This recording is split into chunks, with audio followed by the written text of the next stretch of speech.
Mustang football brought to you by Equitable Savings and Loan, Northeast Colorado's hometown savings and loan in Fort Morgan and Brush.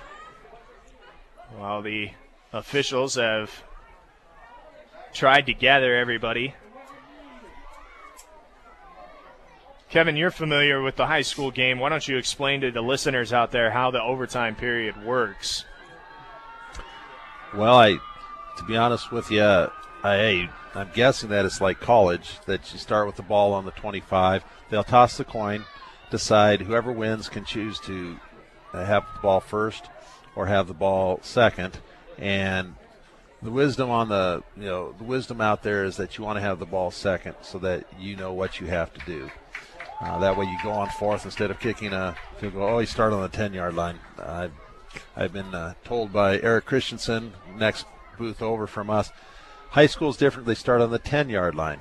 And from the 10-yard line, they have 4 downs to score either a field goal or a touchdown. And I'm guessing that, like in college, they'll each get 2 tries, and then they'll have to start going for 2-point conversions and progress from there. High school rules definitely play into Fort Lupton's hands in that they could probably kick a field goal from the 10-yard line if they go 3 plays and don't get any yards. Keep in mind, we haven't seen Frick kick a field goal the last 2 weeks here, as he has been inconsistent, I think is probably the best word there. On the season, Frick 6 of 13 from PATs, and we haven't seen him attempt a field goal at all, right, aside from a PAT try. So the officials have sorted everything out, and now we'll see what the indication is. The Mustangs will have the ball first on offense, I believe, and they'll be attacking this north end zone.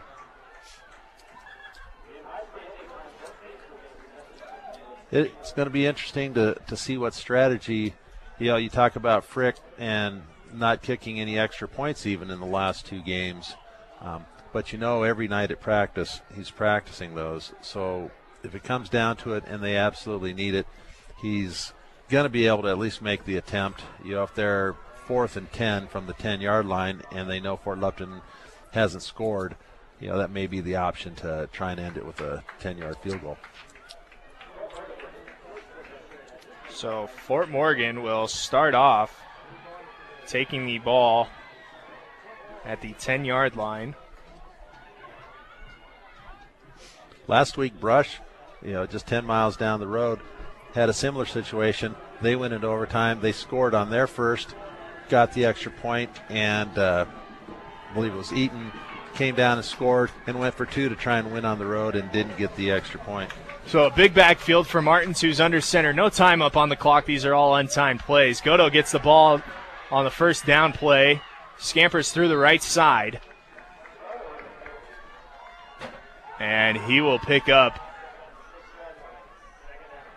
4 yards. It'll be 2nd and goal from the 6.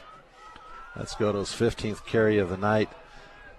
Again, we have not seen Miranda carry the ball once tonight, and he really did a good job in Godo's absence for the last 4 games.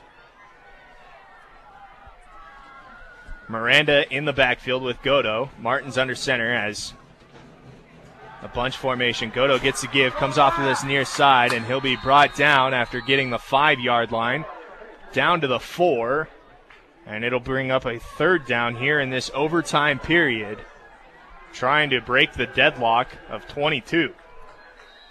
Yeah, the Fort Lupton right defensive end did a really good job of fighting through his block and got Godo on first contact.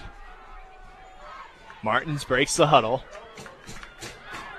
Again, attacking this north end zone here in overtime. 22-22 our score. 3rd and 4.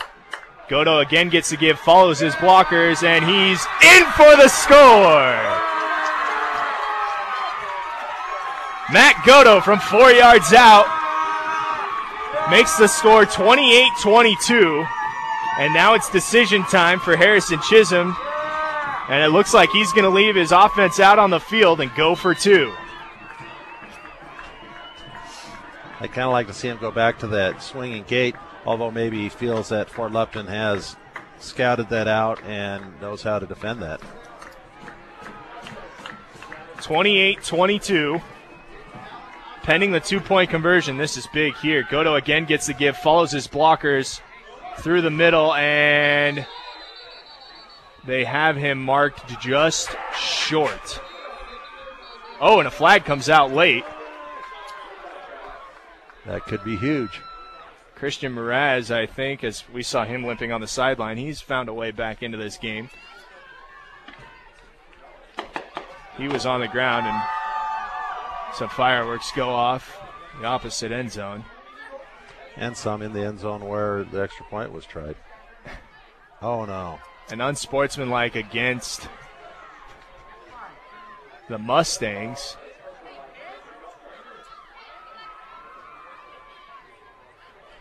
Oh, that will probably be assessed on the following possession. So you already have a short field to work with. If you get a half the distance penalty before you even touch the football on offense, Fort Morgan, Harrison Chisholm, you can tell, is not happy about that. But as it stands right now, 28-22 the score after Matt Godo puts it in the first overtime from 4 yards out. That's Godo's second touchdown on the night, his third on the season. Yeah, giving Fort Lupton the ball first and goal at the 5 is not going to be helpful. And they do have the PAT kicker that was good on one of his earlier ones. That is true. And now we'll see Fort Lupton go to work from the 5. As they just need 7 to win the game. Boyd in the shotgun. He will run it himself through the middle, and he will be stopped just short of the goal line. And I mean just short of the goal line. It'll be 2nd and a half a yard to get in on the Boyd carry. Expect to see another one of those here. He's just going to go under center and sneak it. Boyd under center. He will sneak it, and he will be in. Touchdown signaled by the official on the far side, and now we'll see the field goal unit come on for Fort Lupton as Dallas Hansen has a chance to win this football game in overtime for his football team.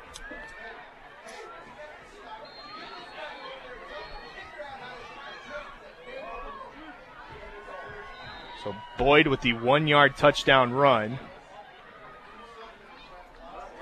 knots the game back at 28. And Harrison Chisholm decides to let Dallas Hansen think about that for a little bit longer, as he's got a PAT kick for the win.